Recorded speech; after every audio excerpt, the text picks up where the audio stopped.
3 na naman, may tumatawag, sorry, personal headcount, tatlo lang. Personal headcount, tatlo, isang cashier at dalawang maintenance. Ito yung description ng isang cashier.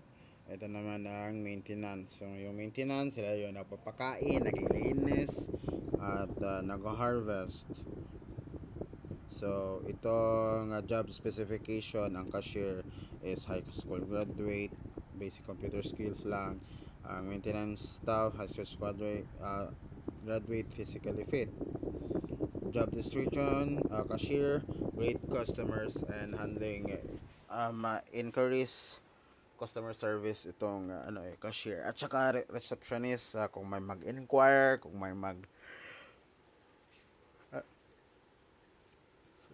maintenance staff, clean, maintain crayfish tanks, monitor water quality, assist in farm operations. Kung for example may harvest, ganun.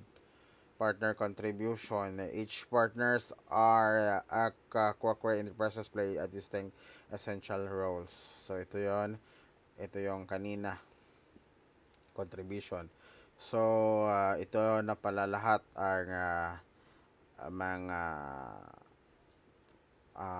from chapter 1 to 3 natin. Madali lang naman siya isaulo kasi lalo-lalo na yung ang key nito pag may matanungin kayo how about the maintenance of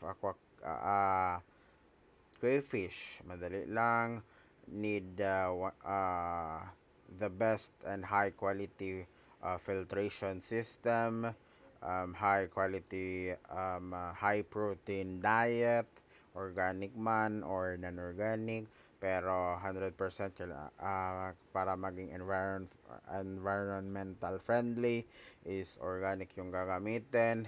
And then about the location, Tigato, clean water, um, malayo sa pollution na magkukos ng bad water quality kasi pupunta yan sa ating mga isda. And then yun lang ang chapter 1 to 3. Thank you so much.